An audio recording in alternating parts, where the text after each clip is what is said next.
राधे राधे। श्री हरिदास, श्री कुंज बिहारी, कैसे हैं आप सभी लोग। आई होप कान्हा जी की कृपा से आप सभी लोग अच्छे होंगे और स्वस्थ होंगे। कार्तिक मास महात्म्य कथा अध्याय 17। भक्ति से भरे भाव हैं हरि मेरे मन में उपजाओ। 17वां अध्याय कार्तिक कृपा दृष्टि कर जाओ।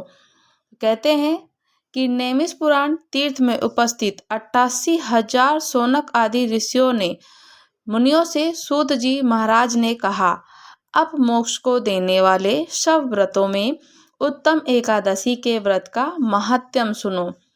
एकादशी चाहे कृष्ण पक्ष की हो या फिर शुक्ल पक्ष की हो, उस दिन अन्न नहीं खाना चाहिए। एकादशी के दिन खाया हुआ अन्न पाप भक्षण के समान है। व्रत करने वालों को दसवीं द्वादशी के समय भोजन करना चाहिए। नारद जी द्वारा महाराज पृथ्वी को सुनाई हुई एकादशी सुनाते हुए सूत जी ने कहा, गंगा के समान तीर्थ नहीं होता, माता के समान कोई गुरु नहीं है, विष्णु के समान कोई देव नहीं है, अन्न न खाने के समान तप नहीं, और शांति के समान संसार में कोई सुख नहीं, सत्य के समान कोई ज्योति नहीं, और कार्तिक के समान कोई मास नहीं, ज्ञान के समान कोई लाभ नहीं, एकादशी के समान व्रत का कोई महत्व नहीं। व्रत करने वाले प्रातःकाल उठकर भगवान का पूजन करें, पुराणों की कथा सुने, रात्रि को जागरण करें। अब आप एक प्राचीन कथा को ध्यान पूर्वक से और विस्तार पूर्वक से सुनिएगा। नर्मदा नदी के तट पर गालव ऋषि का शांत शोभायुक्त मनोरम आश्रम था। उनका पुत्र भद्रशील भगवान विष्णु जी का परम भक्त था। भद्रशील अपनी साथियों के साथ भगवान की मूर्ति बनाकर पूजन करता, साथ ही उन्हें उपदेश दिया करता कि वो भगवान का पूजन करें और एकादशी का व्रत करें। उपदेश सुनकर बालक भी ऐसा ही किया करते थे।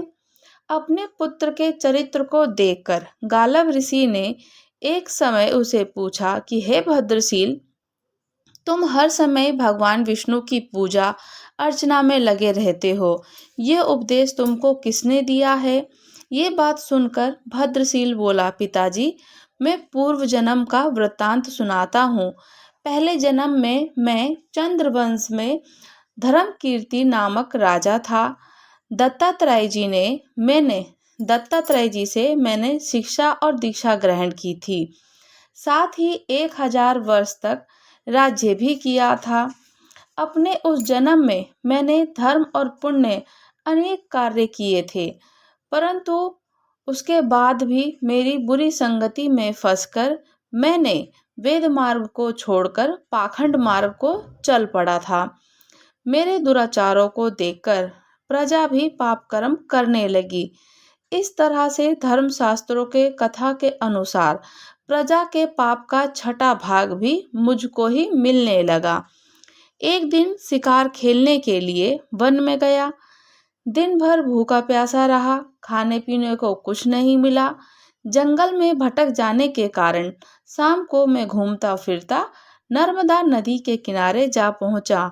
उस दिन एकादशी का व्रत होने के कारण वहां पर एकत्रित अनेक वैष्णव भगवान का भजन कीर्तन कर रहे थे। भूख और प्यास से व्याकुल हो मैं हरा थाका होने के कारण मैं रात भर वहीं पड़ा रहा और कीर्तन सुनता रहा। प्रातःकाल ही भूख प्यास से भरे मेरे प्राण निकल गए। उसी समय यमराज के दूत आए और मुझ पापी को मारते पीटते हुए यमराज से अपने पास ले गए। वहां पर यमराज ने चित्रगुप्त से मेरे पाप और पुण्य का लेखा जोखा पूछा, तो चित्रगुप्त जी ने कहा, यद्यपि यह महान पापी है, परंतु इसने एकादशी का एक व्रत किया और रात्रि भर भगवान का कीर्तन सुना, तो एकादशी को भोजन न करने के कारण इसके प्राण निकले। इस कारण इसके समस्त पाप नष्ट हो गए। चित्रगुप्त जी की ये बातें सुनकर यमराज तत्काल अपने सिंहासन से उठकर खड़े हो गए और मुझे नमस्कार किया। फिर मुझसे बोले, हमसे बड़ी भूल हुई, आप क्षमा करें। फिर यमराज अपने दूत को धिक्कारते हुए कहने लगे, जो व्यक्ति भगवान के नाम का स्मरण करता है अथवा कथा सुनता है, उसको कभी हमारे पास मत लाना।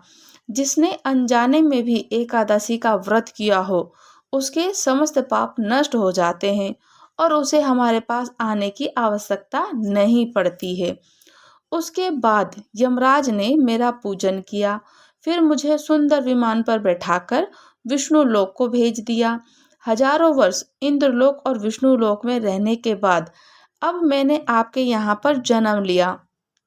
एकादशी के व्रत की महिमा तो अपार है ही। जो इस कथा को सुनता है या फिर किसी को सुनाता है, उसके भी समस्त पाप नष्ट हो जाते हैं। तो एकादशी का व्रत करना और उसका महात्म्य अन्य पुण्य फलदायक होता है।